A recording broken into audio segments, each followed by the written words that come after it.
Rav Rabotai, nous allons avec l'aide de Hachem continuer le cours numéro 24.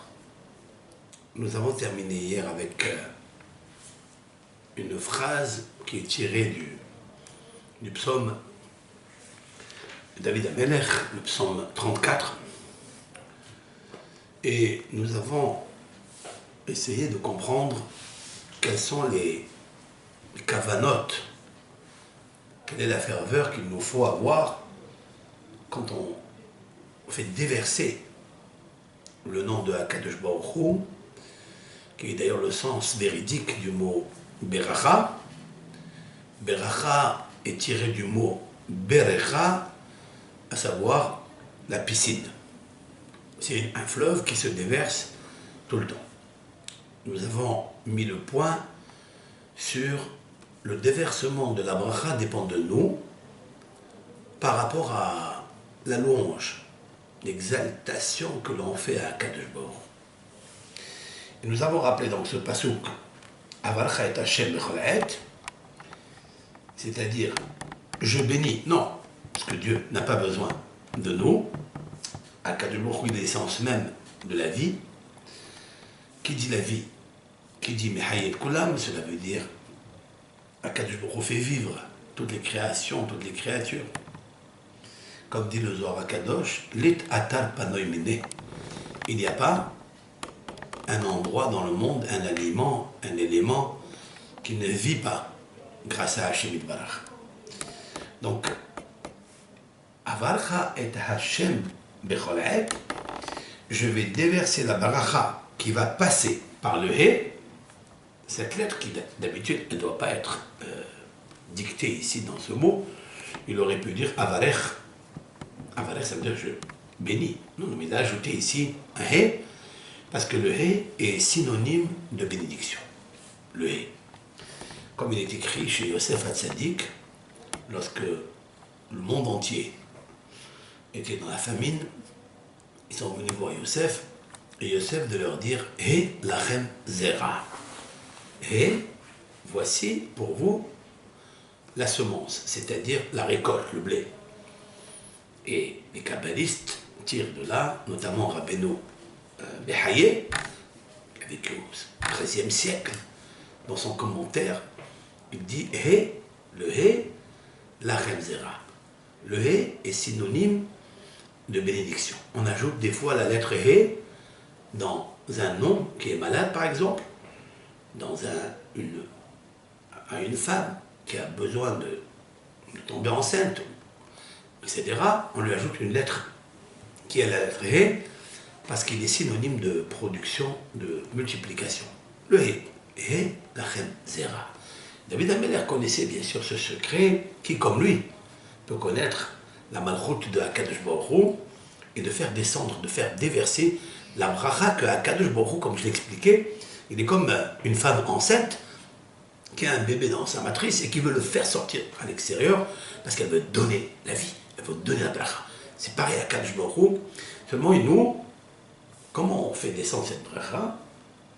Et toutes les minutes, bechol ha'et, à chaque instant, même à la seconde où Akadosh Baruch Hu est en colère, nous pouvons interchanger cette colère par une belle œuvre. Mais comment? Comment le faire? La réponse est Tamid, instamment, Tehillato, sa louange, Béfi, dans ma bouche. Si l'homme est reconnaissant à Akadosh Baruch Hu, d'ailleurs c'est la plus grande bénédiction que l'on puisse avoir, c'est d'être toujours reconnaissant à Akadosh Baruch Hu. De dire Hasde Hashem Ashira, les services, les bontés de Hashem, je chante. Tu dois chanter les bontés de Hashem. Ça, et Akadosh Baruch Hu, si l'on peut dire ainsi, il est friand de ça. On le comble. Parce que ce que Akadosh Baruch Hu ne supporte pas, c'est l'orgueilleux. Et l'orgueilleux, c'est en fait le synonyme de Amalek. Je voudrais parler dans ce psaume.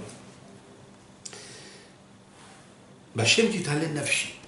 Il faille que, toujours, mon âme s'exalte de Akadosh Baruch Hu. Puis il faut lire tout le psaume 34. Il faut le comprendre.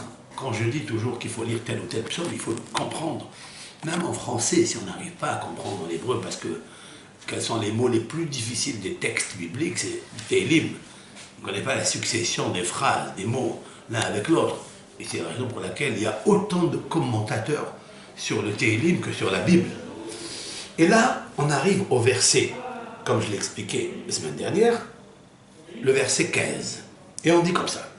Sour mera, il faut fuir le mal, va assez tov, et faire le bien. Vous savez, tout le but ici, c'est de savoir que pour ressentir la beracha, pour ressentir que l'on fait une belle prière, pour ressentir qu'on fait une bonne mitzvah, il faut savoir qu'une mitzvah attire une autre mitzvah. Quelle est la preuve que vous avez fait une mitzvah si cette mitzvah vous a donné la lumière pour faire une autre? Et des fois, comme explique un des grands maîtres qui a vécu en Espagne, j'ai nommé Rabbi Hassid, le pieux, Rabbeinu Yonah Girondi, qui a écrit le livre classique de Shaharet Teshuvah, les portiques de la Teshuvah. Dans un des commentaires, là-bas, je crois dans le Shahar Bet, il dit que le fait de faire une mitzvah qui est belle, qui a été faite Bekavana, qui a été faite pour l'union entre toi et Akadosh Baruch Hu, tu as ressenti pendant la mitzvah que tu rehaussais Akadosh Baruch Hu, alors il y a automatiquement, s'installe dans notre cœur une certaine joie qu'on ne peut pas acheter dans les supermarchés. On ne peut pas acquérir cette joie nulle part. Quelle est la preuve que c'est comme ça? C'est quand cette mitzvah, de facto, naturellement, elle va t'attirer une autre mitzvah. Si vous avez fait une mitzvah, et après la mitzvah, il y a eu une avera, on s'est disputé, on a dit de la shamara, il faut savoir que cette mitzvah-là n'était pas une vraie mitzvah. C'était une avera. Et la preuve, avera, goreret avera. Les maximes de nos pères nous disent qu'une avera attire une autre avera. C'est comme ça. Et une mitzvah, quand elle est vraiment une mitzvah, comme nos sages nous l'ont demandé de faire, avec la kavana, avec la joie, parce que c'est Akadosh Baruch Hu qui nous l'a demandé, alors à ce moment-là. Mais, pour faire une bonne mitzvah, une vraie mitzvah, qui va attirer un bénéfice, où il va y avoir la résultante que tu vas ressentir dans ta vie, à ce moment-là, il faut sour mera va'aseto. Il faut fuir le mal. Le rat, vous savez, il est installé à l'intérieur de nous. Parlons un petit peu de ce rat. Ce rat, c'est la raison pour laquelle rat, c'est la valeur numérique 270. C'est très intéressant de savoir pourquoi ce nom-là, il s'appelle rat. C'est-à-dire la composition de deux lettres qui sont la lettre resh et la lettre aïn forment le rat. Vous savez que le rachat, et c'est là où je veux mettre le point sur les i, voici le rachat. Le rachat, c'est quoi? Comment ça s'écrit rachat? Rachat, voilà. Rachat. Rachat. Vous avez le resh et vous avez le aïn, c'est-à-dire le rat. Qu'est-ce qui alimente? Qui est-ce qui communique, qui alimente, qui allaite, si l'on peut dire ainsi? Le rat, c'est la lettre shin. La lettre shin est une lettre qui, elle a ses deux côtés, le parallélisme. Elle a son côté positif, on expliquera. Et elle a, aujourd'hui, on va parler de ce côté négatif parce qu'on parle de sourd mira. Il faut fuir le mal. Mais qu'est-ce que ça veut dire, fuir le mal? Pour faire du bien, va à cet homme, pour faire du bien, il faille fuir le mal. Et là, je voudrais attirer votre attention avec l'aide de Hachem pour vous donner un yesod, un grand fondement. Avant de rentrer dans le vif du sujet, je voudrais faire une préface, une introduction pour comprendre un petit peu la notion de ce qu'on appelle le nahash.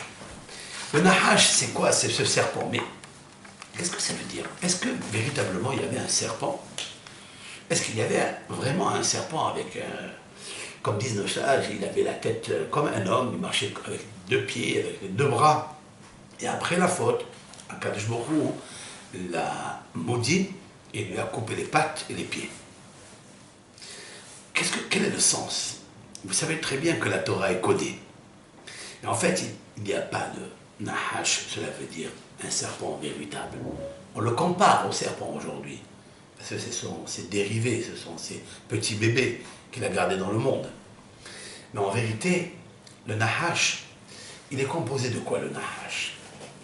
Ben, le Nahash, c'est ça. D'accord? Je vais le marquer ici. Voici le Nahash. Le Nahash, ça vient du mot Nehoshet. Nehoshet, c'est le cuivre. Quel est le sens, quel est le rôle de ce métal, le cuivre? Je vais vous expliquer. Le Nahash, dit Rav Shimshon de Ostropoli, il donne une explication ingénieuse sur ce que dit le Talmud. Le Talmud dit que le Nahash Eres Ben Shinav.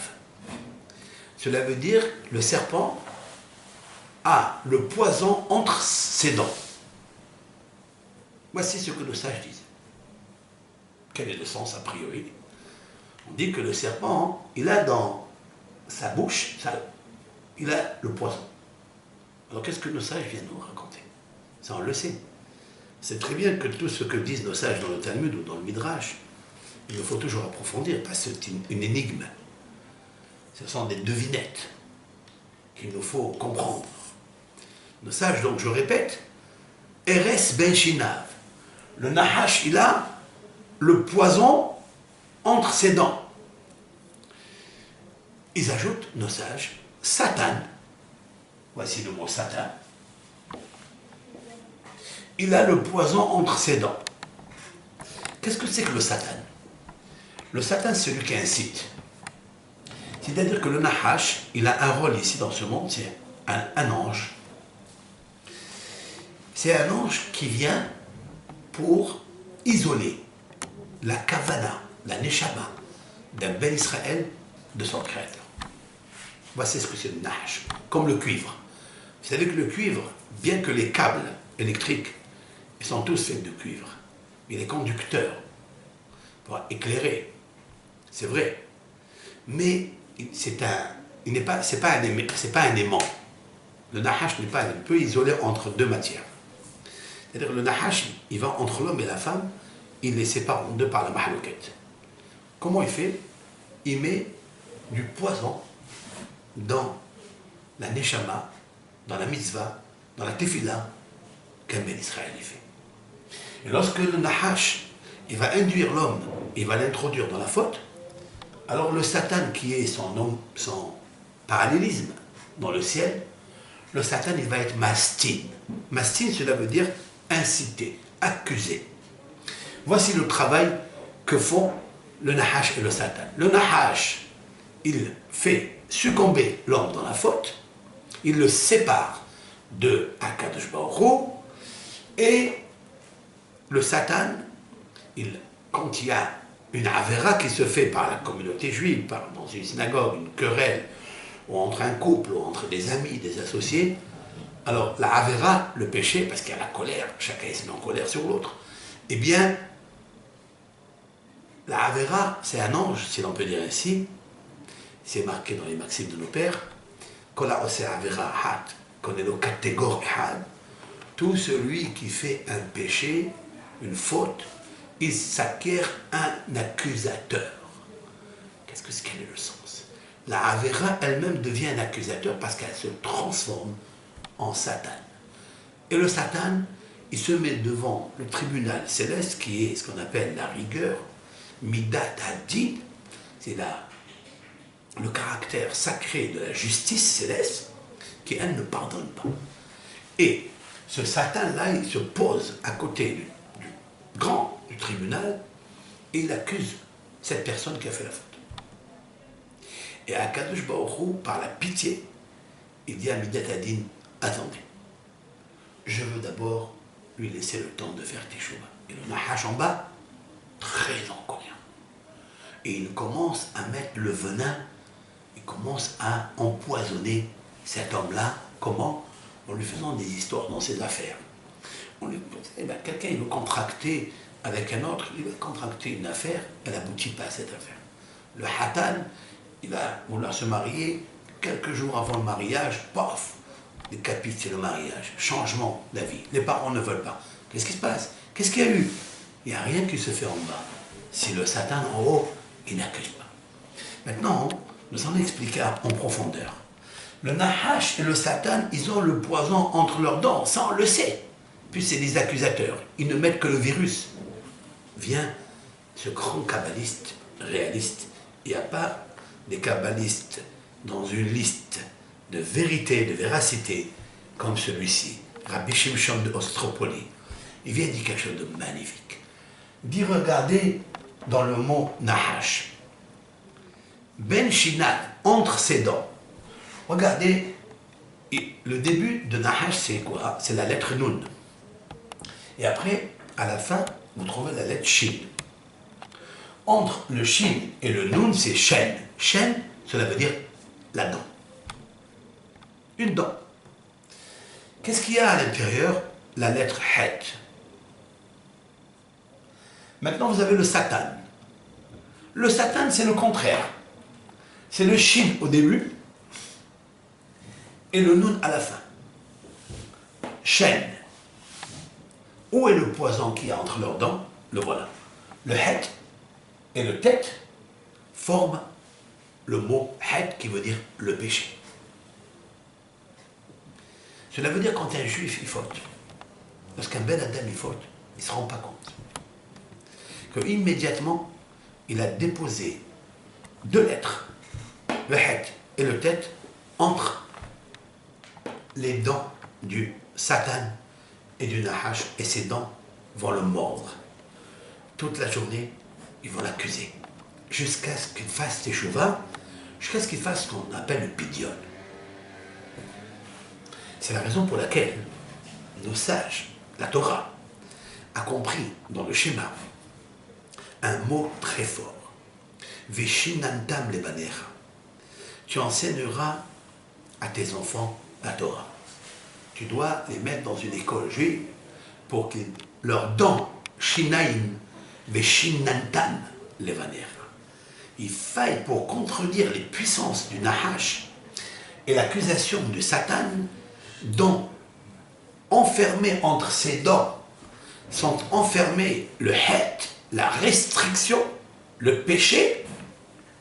Alors à ce moment-là, avec la Torah, Barati, Yetzerara, j'ai créé, disent nos sages, le Yetzerara, mais j'ai créé la Torah comme antidote, comme l'Exir. La Torah, c'est la seule arme, écoutez bien.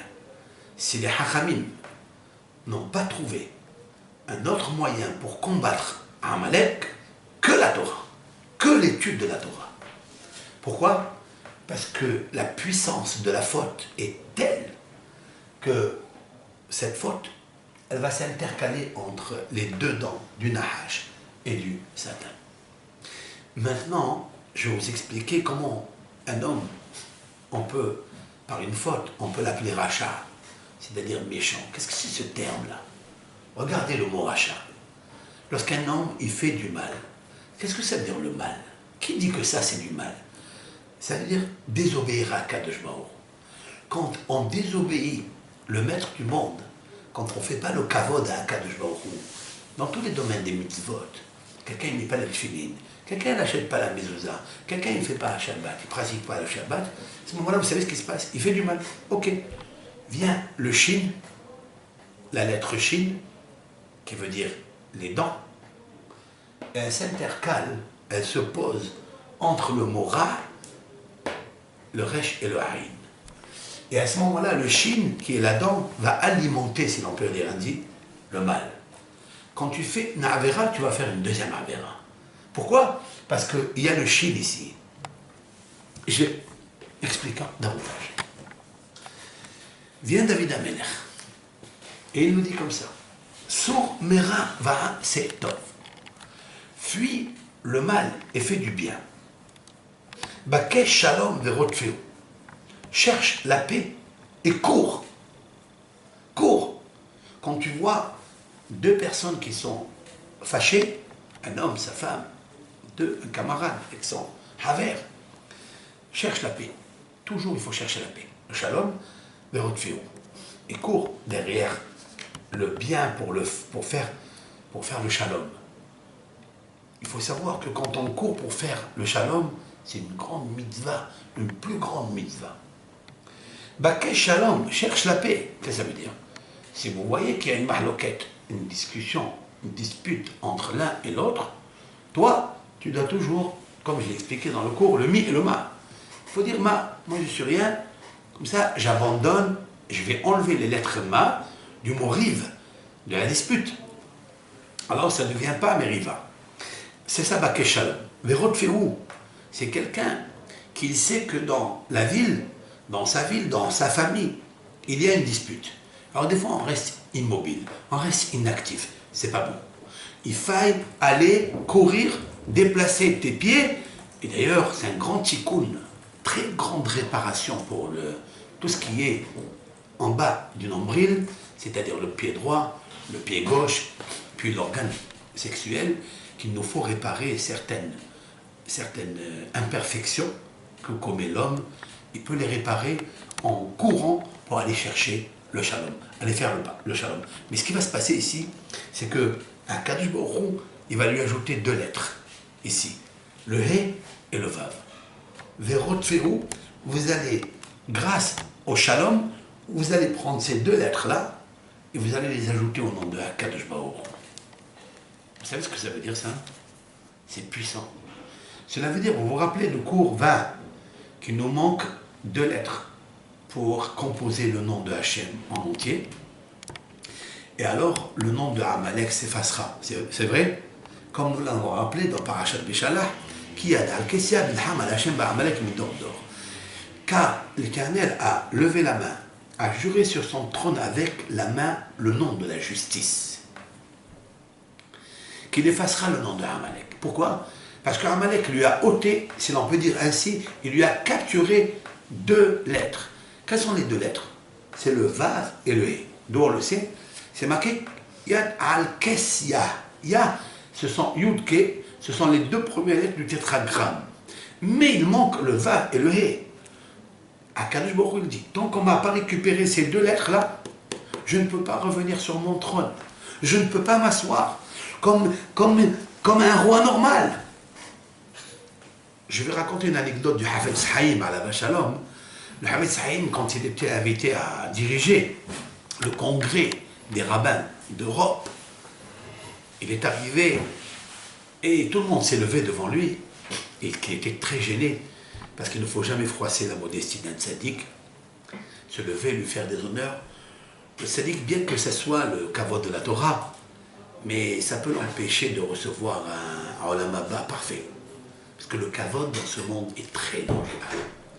Quand quelqu'un il fait la récolte des honneurs, ça va le rendre orgueilleux.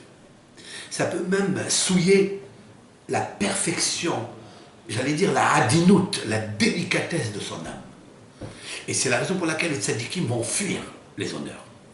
Même quand il s'agit du kavod à Torah, que mérite tout Talmid Chacham, en l'occurrence, et ô combien, a fortiori, ce grand maître Rabbi Israël Meir Cohen, qui est le Hafetz Haïm, qui a écrit son classique Mishnah Brura, qui a écrit des livres de Lashon Hara, qui ne connaît pas ces Sfarim d'une pureté exemplaire?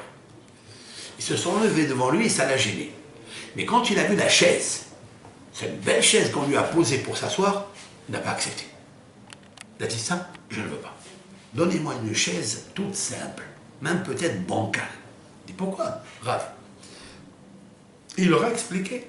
Il leur a dit, Akadosh Baruch Hu n'a pas une chaise pour s'asseoir. Moi, je vais m'asseoir sur une belle chaise. C'est pas possible. Vous imaginez qu'est-ce que c'est que le tzaddik? Il a toujours dans l'idée de souffrir pour le kavod de Akadosh Baruch Hu, le kavod de la Shérina. Ils lui ont changé la chaise. Celui qui fait le shalom, celui qui court pour régler les problèmes ici et là, eh bien, il va s'accaparer 2 lettres. Celle-ci, Verot Féou, le He et le Vav. Il va les ajouter au nom de Akadosh Baruch Hu. Comment il s'appelle Akadosh Baruch Hu? Shalom. Akadosh Baruch Hu s'appelle la paix. Et d'ailleurs, Yerushalem, dit le Midrash, qu'est-ce que c'est Yerushalem? Dans le nom Yerushalayim. Yerou, c'est la valeur numérique Yira, c'est-à-dire la crainte. Shalem, c'est le prêtre qui habitait à Jérusalem, qui exerçait le culte à Jérusalem, qui vient de Shem, qui est il y a qui dit c'est Shem, dans le Targum, il y a un terme de Oziel, Noah il a eu donc 3 enfants, Shem, Ham et Yafet. Shem était un grand tzaddik. De Shem est sorti Abraham, est sorti tous les tzaddikim qui sont venus après. C'était le fils de Noah. De Kenaan et de Yafet et de Ham sont sortis des Rechaïm, des tzaddikim. Mais de Shem, c'est Melech Shalem, le roi de Shalem. Le roi de Shalem, cela veut dire le roi de Jérusalem. Mais avant, il ne s'appelait pas Jérusalem. Avant, il s'appelait Shalem. Pourquoi il s'appelait Shalem? Parce que le prêtre, le grand prêtre, s'appelait Shalem. Shem. Mais comme il était Shalem, comme il était entier, comme c'est un homme qui cherchait le shalom, la paix, eh bien, Abraham Avinu, lorsqu'il a sacrifié, il a voulu sacrifier à la demande de Hachem, il a voulu sacrifier Yitzhak, et Akadosh Baruch Hu lui a envoyé un malach qui lui dit arrête, ne lui fais rien du tout à ton fils. Là-bas c'est marqué, cet endroit il l'a appelé Ira. Behar Hashem Yerae. Dans cette montagne, Akadosh Baruch Hu est apparu. Yerae, il y a le mot Yerae est apparu, il y a le mot Yera, il y a le mot la crainte. On a associé donc la valeur numérique 216 plus le mot Shalem, ça fait Yerushalayim. Mais Yerushalayim, il manque un Yud. Il manque une lettre de Hachem, du tétragramme. Comment on va récupérer cette lettre-là? Akadosh Baruch Hu, il a dit, ce Amalek-là. Ça veut dire, Amalek, ça veut dire l'essence même du mal. Celui-ci, tant qu'il n'est pas effacé, je ne peux pas retrouver le shalom, je ne peux pas retrouver la paix. C'est la raison pour laquelle,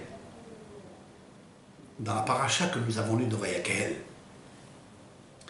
il est marqué que Moshe Rabbeinu, il a réuni le peuple d'Israël. C'était le 11 Tishri. Il est descendu le jour de Kippour, c'était le 10 Tishri. Et il a réuni le peuple à Tat Israël le 11 Tishri. Quand on descend du jour de Kippour, le jour de Kippour, c'est le jour de Kaparat Havonot. C'est le jour où Moshe Rabbeinu, il a fait ce qu'on appelle le Sarsour, l'ambassadeur, qui va régler le problème de la Havera, du Hegel, du Vaudor, l'idolâtrie, ce que l'Éternel déteste. Un des péchés capitaux de la Havera, qui est Avodah Zara, et Moshe Rabbeinu, d'obtenir le pardon de Akadosh Baruch Hu. C'est pourquoi il a compris, Moshe Rabbeinu, qu'il faut fixer le jour du Kippour pour le peuple d'Israël, une fois par an. Il nous faut faire la paix avec Akadosh Baruch Hu. Pourquoi? Parce que, je viens d'expliquer, la profondeur, c'est quand il n'y a pas la paix de Akadosh Baruch Hu, on donne la force à Amalek. Et je trouve ça tellement extraordinaire que Moshe Rabbeinu va leur parler du Shabbat. Il va leur donner la première loi du Shabbat. C'est quoi? Il leur dit, Lo teva'aru esh bechol moshvotechem. N'allumez pas le feu dans tous vos domaines. Pourquoi il parle de cette mitzvah? En fait, cette loi négative de ne pas allumer le feu le jour de Shabbat. Pourquoi il a choisi celle-ci, il n'a pas choisi une autre? Vient le Zohar Kadosh, Rabbi Shimon Bar Yochai, dans le Zohar. Il dit, on ne parle pas seulement d'un feu physique. Il faut savoir que le vendredi, il y a toujours le feu de l'excitation pour le Shabbat. Je te dis, attention, prépare-toi le jour, le 6e jour de la semaine, pour ne pas t'énerver et rentrer avec la colère le jour du Shabbat, parce que le jour du Shabbat, tu vas faire Gzera, tu vas faire Khlat. Dieu préserve. D'ailleurs, des fois, on garde. Une fois qu'on garde des petites pointes d'incompréhension avec l'autre. Des fois, avec la femme, elle m'a dit ça, je lui ai dit ça. Parce que le vendredi, on est toujours excité. Parce qu'on prépare le Shabbat, on veut faire la mitzvah, on a la chaleur de faire la mitzvah. Mais toujours quand il y a une chaleur, il s'y mêle le hashmal du Satan. Le hashmal, c'est l'électricité. Le hashmal, c'est hashmal. Il y a 2 lettres du Nahash dedans. Il y a deux lettres du serpent. C'est le Het et le Shin. Hashmal. Hashmal, c'est l'électricité. Hashmal, c'est une puissance électrique, nucléaire. Et les 2 premières lettres, c'est le Het et le Shin du Nahash. Hashmal. Et le Hashmal, C'est eux qui provoquent tout le feu, toute la guerre, tous les nerfs qu'il y a dans le jour de Shabbat, c'est le hashmal qui les provoque. Parce que Adam Arishon a été vêtu d'une tunique unique, qui était électrique, et le Nahash, il lui a ôté 2 lettres, le Het et le Shin. Et le Het et le Shin, il les a mis dans le Nun. Dans le Nun, c'est le Nahash, le grand Nun. Et c'est le Nahash qui met tout le feu de partout. Le Nahash, il est à l'intérieur de l'homme. C'est le Hashmal. Mais il y a comment réparer cela. C'est la raison pour laquelle, le jour de Shabbat, il dit, mon cher Rabbeinu, attention, je vais vous réunir. On vient de faire le shalom avec Akadosh Baruch Hu. J'ai obtenu le pardon. Maintenant, attention de commencer par la colère. Le karas. Le karas, c'est quelque chose, c'est une maladie incurable. La colère, après par la colère, des fois, on casse des verres. Par la colère, le hashmal négatif, on va briser des verres, on va lever la main. Comment faire le tikkun pour qu'il y ait une levée de main qui est plus... C'est le calme. Ça veut dire quoi le calme? Ça veut dire en fait, il faut le tikkun, il faut réparer le het. Il faut enlever la substance de la faute qui est entre les dents du Nahash et du Satan. Si je retire le het, si je fais le sourmera, si j'enlève le het, alors va assez tov. Automatiquement, je fais le bien. Le mot tov, c'est extraordinaire.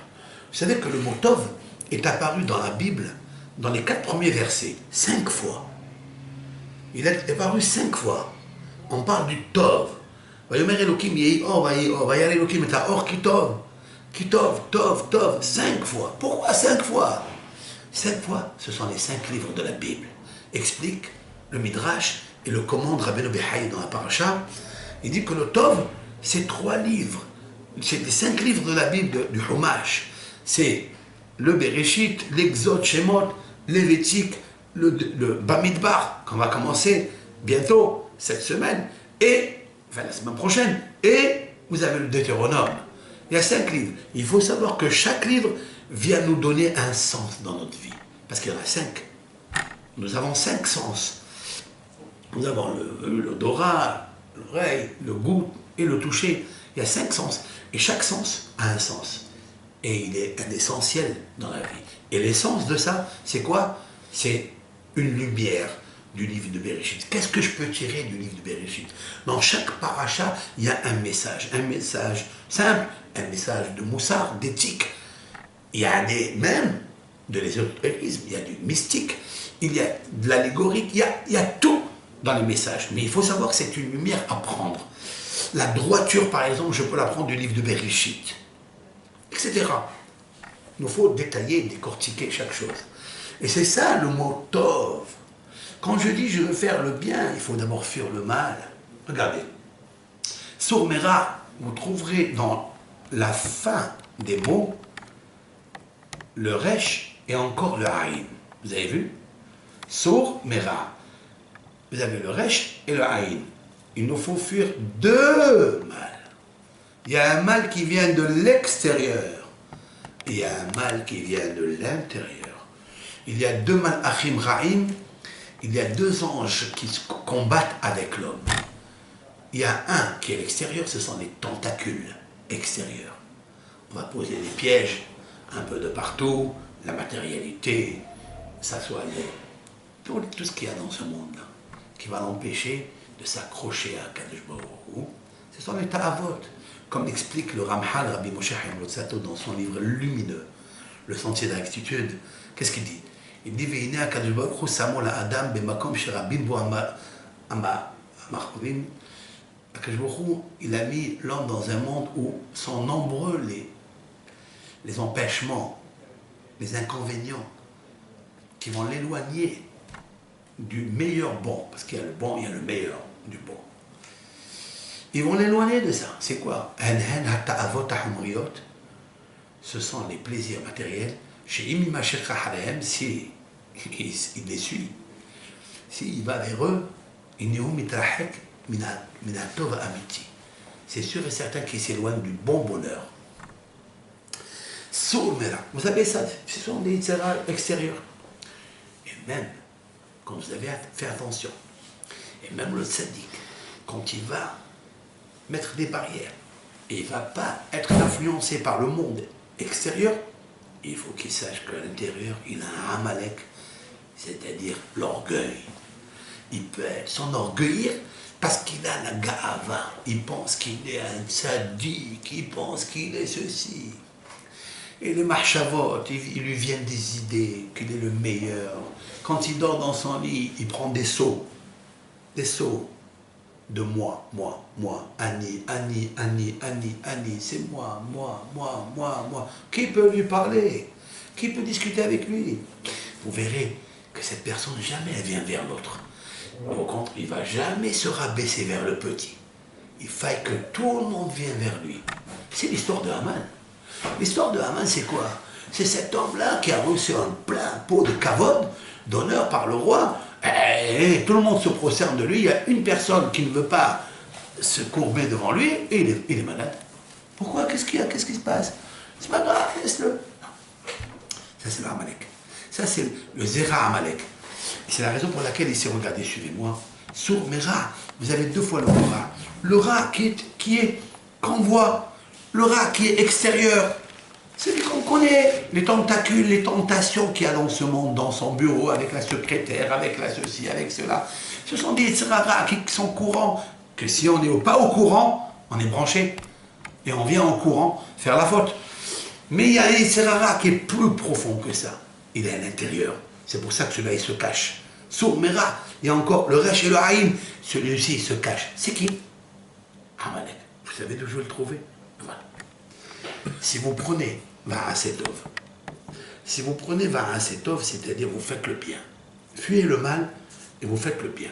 Regardez. Haïm, ici. Après, vous avez... Voilà. Haïm. Oui. Shalom. Comment? Shalom. Non, oui. Attends. On est Baké Shalom. Voilà. Baké Shalom, Verotfeu, Ene Hashem et Tzadikim.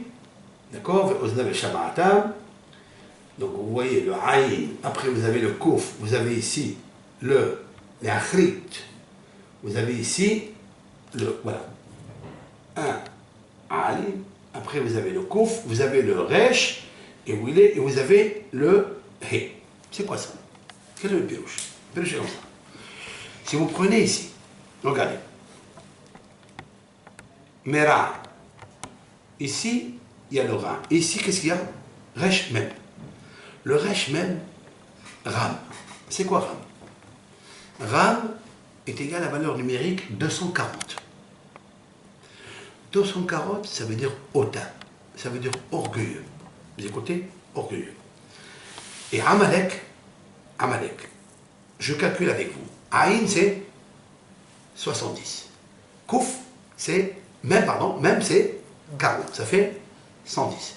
Kouf, pardon. Lamed, c'est 30. 30 et 110, ça fait 140.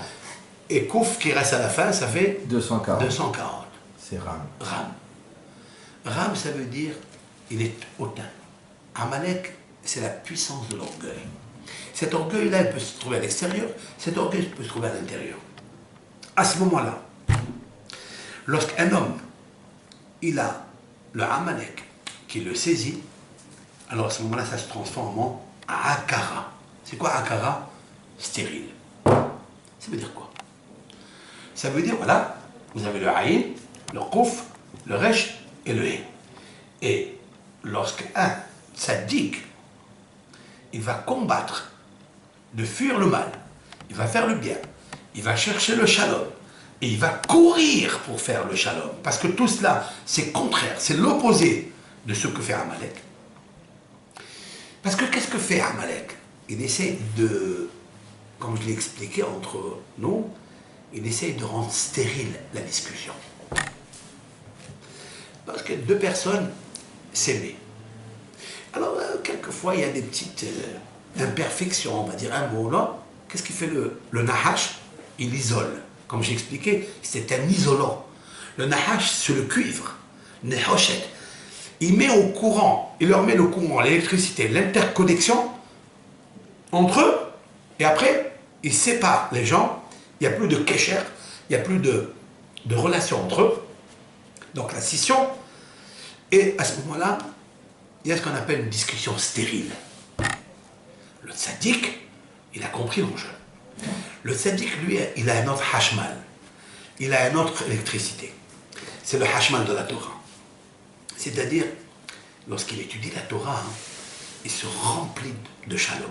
Parce que chaque lettre de la Torah apporte une lumière au tzaddik, à la neshama du tzaddik. Et le tzaddik, immédiatement, il va voir où il y a le défaut, où il y a l'obscurité, où il y a la guerre, où il y a la mahloket. Il va courir vers ça pour ramener les êtres ensemble. Vous savez ce que ça veut dire quand je ramène un couple béchalom? Parce que le couple, c'est le vav, l'homme, c'est le vav. Et le hé, c'est la femme. Ça veut dire quoi? Le hé, c'est toujours ouvert. Comme la femme, elle a une matrice, elle est ouverte, elle est nekeva, elle va donner un enfant. Et le vav, c'est l'homme. Ça symbolise le ben Adam. Ça symbolise la mitzvah de procréation. Et des fois, il y a une scission entre le vav et le hé. Pourquoi? Parce que le nahash, il s'est mis entre eux, entre les deux, il les a séparés. Qu'est-ce que fait le tzaddik? Quand il fuit le mal, quand il fuit l'orgueil, quand il fuit le mal extérieur, il a la puissance d'y aller réparer ce qu'on appelle la hakara, c'est-à-dire la discussion stérile. Cette discussion Camille, cette dispute qui rend la stérilité, qui rend la discussion stérile. Ça veut dire, on ne se comprend plus, on ne parle plus, on ne donne pas de vie. Parce que quand on discute un avec l'autre, on s'aime. Quand on s'aime, il y a l'amour. Quand il y a l'amour, il y a la fécondité. L'amour attire la fécondité. L'amour attire la procréation, attire la richesse. Et donc, le Amalek, le Nahash, il essaye de séparer, toujours en mettant son poison entre les deux. Son poison, c'est quoi? C'est l'isolement entre l'un et l'autre. C'est la raison pour laquelle le tzaddik, à quel moment il écoute. Comme il est dit, Aïné Hachem el tzaddikim. Les yeux de Hachem, ils sont vers le tzaddik. Oznav el shab'atam. Et ses oreilles de Hachem, si l'on peut dire ainsi, il est à l'écoute de leurs requêtes. Bene Hachem be'osera. Et là, le cours qui va venir après, très important. C'est-à-dire la colère de Dieu. Bene, c'est le visage. Mais en fait, Dieu n'a pas de visage. Bene Hachem, la colère de Dieu, be'osera, pour ceux qui font le mal. Je vais expliquer ça. Les achitres, pour déraciner, mais Eretz de la terre, Zichram, leur descendance. Ça veut dire quoi? Quel est le sens ici? Ça veut dire on parle de Hakara, on parle d'une femme stérile. Je ne parle pas d'une femme prototype, femme. On parle ici d'une force féminine qui donne la vie. Celle-là, elle devient Hakara, elle devient stérile. Pourquoi? Comment? J'ai besoin de ce cours parce que le prochain cours avec l'aide de Hachem, je vais parler du Pidion. Je vais parler du rachat du Nefesh. Parce que beaucoup de personnes qui n'est pas touchées par ça, lui, sa famille, ses frères, ses sœurs, tout l'âme Israël, il est frappé par ça, par Hakara. Je voudrais, avec l'aide de Hachem, ce cours que je dirais, ce sera le 25e, c'est ça? Le 25e cours, si Dieu veut, je veux le baser sur la lettre Ko Tebarourit Benechazek. Je vais apporter la bracha, le Ko. Ko, c'est 25. Ça, c'est un nom de lettres qui sont des lettres de production, de procréation. Ces deux lettres-là.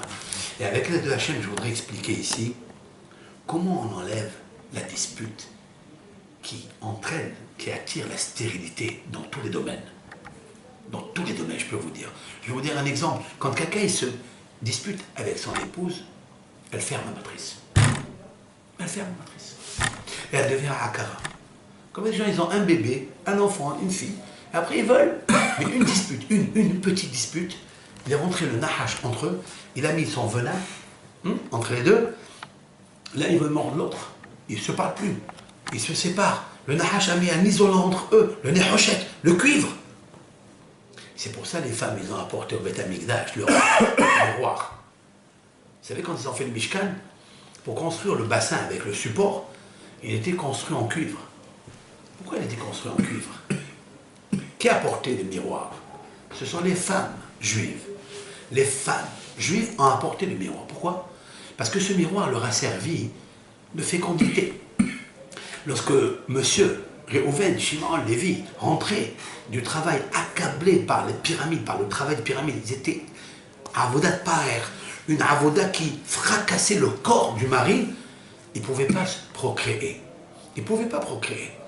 Qu'est-ce qu'elle se faisait, la femme? Elle mettait le miroir qui était en cuivre, elle se rendait belle pour attirer son mari, et grâce à ça, elle avait des enfants.